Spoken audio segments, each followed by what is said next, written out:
ये बेशक हमारे दोस्त कायदे हिज़्ब इख्तिलाफ और जो अपोजिशन पार्टीज हैं वो इस बिल को वोट नहीं दे रहे, बेशक ना दे, ये भी इनका हक है, मगर मैं समझता हूं कि ये हुकूमती बिल से ज्यादा, इसमें जो पॉइंट्स है हुकूमत के या मतलब हुकूमती जमात मुस्लिम लीग नवाज के सबसे कम नुकात होंगे।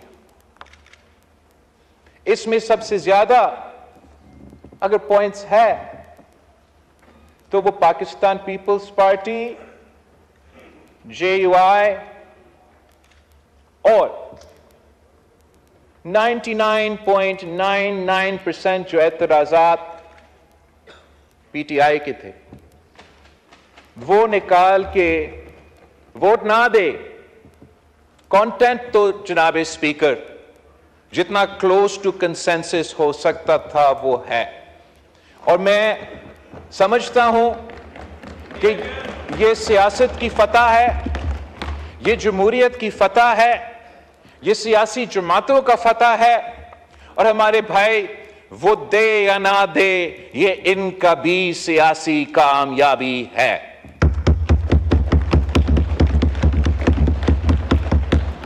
जनाब स्पीकर, मैं पाकिस्तान के अवाम के लिए थोड़ा समझाना चाहूंगा कि हम कितना बड़ा काम करने जा रहे हैं। हम वो काम जो 18वीं तरमीम में हमने पार्लियामान में किया, सदर के इख्तियारात वजीर आजम और पार्लियामान को डिवॉल्व किए गए, वफाक के इख्तियारात वसाइल सूबे के साथ डिवॉल्व किए, शेयर किए गए थे। वैसे ही हम आज जो अदालत में पावर कॉन्सेंट्रेटेड था उसको भी हम डिवॉल्व कर रहे हैं, डिवाइड कर रहे हैं, और इंशाअल्लाह ताला ये साबित होगा कि जैसे 18वीं तरमीम ने हमारे पार्लियामान के लिहाज से, वफाक के लिहाज से, जमहूरियत के लिहाज से, डेवोल्यूशन के लिहाज से इनकलाबी रिफॉर्म्स थे, वो इंशाअल्लाह ताला तारीख साबित कर देगा कि जो काम हम आज करने जा रहे हैं ये भी तारीखी काम है।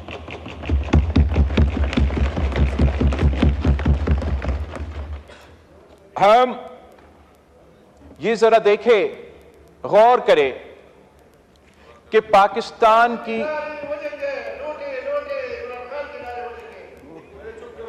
जी प्लीज, जहां तक जनाब स्पीकर जो लोग कहते हैं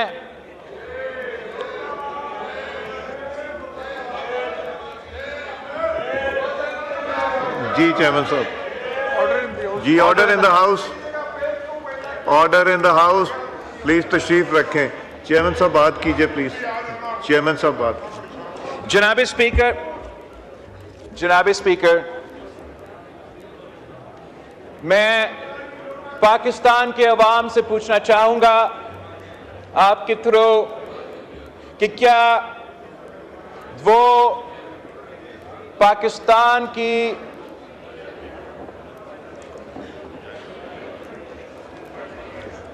आप ऑर्डर रिस्टोर करेंगे तो मैं बोलूंगा मिस्टर स्पीकर। जी kindly please order in the house, ये ट्रेजरी साइड से ज्यादा आवाजें आ रही हैं। जनाब, मैं पाकिस्तान के अवाम से पूछना चाहूंगा कि क्या वो पाकिस्तान के निज़ाम अदल से, पाकिस्तान की इंसाफ के निज़ाम से मुतमिन हैं या नहीं। मैं पाकिस्तान के अवाम से पूछना चाहूंगा कि क्या वो ये चाहते हैं कि जैसे पाकिस्तान की अदालत का निज़ाम चलता आ रहा है वैसे ही चलना चाहिए। मैं पूछता हूं कि क्या हम भूल चुके हैं कि पाकिस्तान की अदालत की तारीख क्या है? हमारा अदालत का काम था जमहूरियत का तहफ़्फ़ुज़ दिलवाना, हमारा अदालत का काम था आईन का तहफ़्फ़ुज़ करना, हमारा अदालत का काम था आमिर का रास्ता रोकना। जनाब स्पीकर, आप मुझे एक दफा बताए कि अदालत ने यह जिम्मेदारी पाकिस्तान की तारीख में कब पूरा किया है? आधा पाकिस्तान की हिस्ट्री में हम डिक्टेटरशिप रहे हैं, मगर वो डिक्टेटरशिप को कामयाब होने में सफ़े अव्वल का किरदार तो हमारा अदालत का रहा है। कायदे अवाम शहीद जुल्फ़िकार अली भुट्टो को इस अदालत ने तख्तेदार पे लटका दिया। जनरल ज़िया उल हक को इस अदालत ने इजाजत दी कि आईन में तरमीम करे।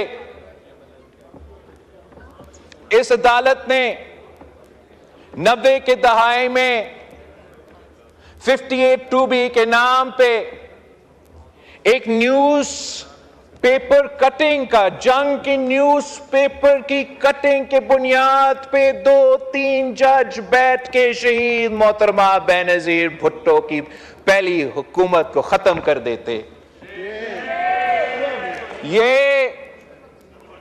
ये अदालत की तारीख कोई ढकी छुपी बात नहीं है कि अगर आमिर जनरल परवेज मुशर्रफ ने इस मुल्क पे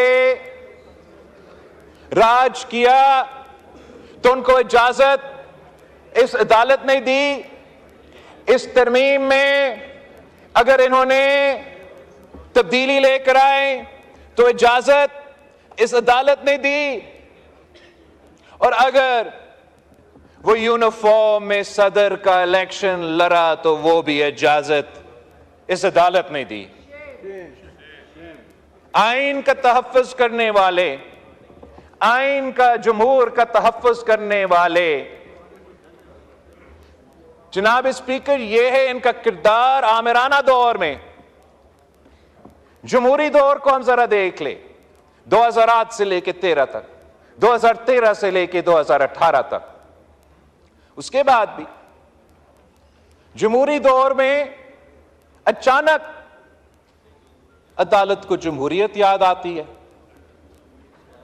वो सिर्फ जमहूरियत और आईन और दस्तूर को तब इनको याद आता है जब हम जिदोजहद करके, हम कुर्बानियों दे के आमिर को भगाते हैं, तो फिर हमारा अदलिया को आईन, जमहूरियत और कानून याद आते हैं। मगर उस आईन और इस जमहूरियत को याद आते हुए भी वो अपने इख्तियार अवाम को इंसाफ देने पे इस्तेमाल नहीं करते। वो अपना इख्तियार आईन और जमहूरियत को तहफ़्फ़ुज़ देने के लिए इस्तेमाल नहीं करते। उन्होंने अपना इख्तियार एक के बाद एक वजीर आजम को फारिग करने में इस्तेमाल किए हैं। जनाब स्पीकर, अब हमारे ऑपोजिशन के दोस्त काला सांप की बात कर रहे हैं, दांत और जहर की बात कर रहे हैं। उनका नुक्ते नजर में इस आईनी तरमीम में ऐसे कोई शिक थे जो उनकी इनपुट के बाद हटाए गए। इनकी बिल्कुल अपना हक है, अपना राय है, और कामयाब हुआ अपने मकसद में। मेरी नजर में इस पार्लियामान के लिए, इस आईन के लिए, इस जमहूरियत के लिए जो काला सांप, जो दांत रखने वाला जहर वाला काला सांप जो इस पूरा पार्लियामान के इर्द गिर्द घूम रहा है, इस पार्लियामान पे हमला करते आ रहा है, इस पार्लियामान के अफेयर्स में मुदाखलत करते आ रहा है, जिसने एक नहीं, मैं गिन नहीं सकता हूं कि कितने वज़ीर आज़म को फारिग करवाया, वो काला सांप हमारा इफ्तिखार चौधरी वाला अदालत है।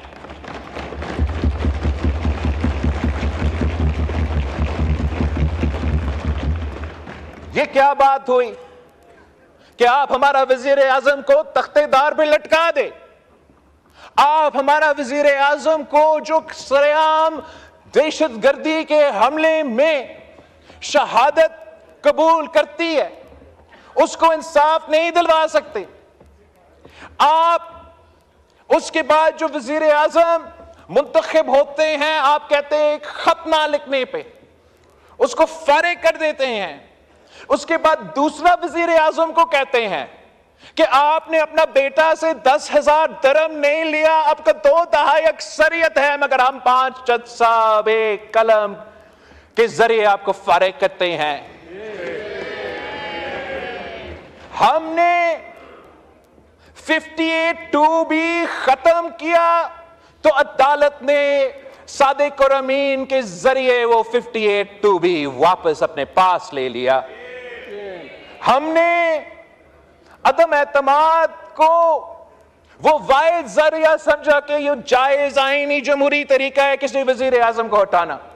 तारीख में पहली बार हम वो हमारा अपना इख्तियार इस्तेमाल करते हैं और अदालत एक गैर आईनी 63A के फैसला के थ्रू हमसे वो इख्तियार छीनते हैं, अदम एतमाद का शर्त को डिसफंक्शनल बना देते हैं। तो इसका मतलब क्या कि फौजी जनरल को इजाजत वजीर आजम को हटाना, काला कोट पहनने वाला को इजाजत वजीर आजम को हटाना, मगर इस हाउस के नुमाइंदे जो पाकिस्तान के अवाम के मुंतखब नुमाइंदे हैं, उनके पास ये इख्तियार नहीं, उनका वोट गिना नहीं जाएगा, वो नाअहल होगा।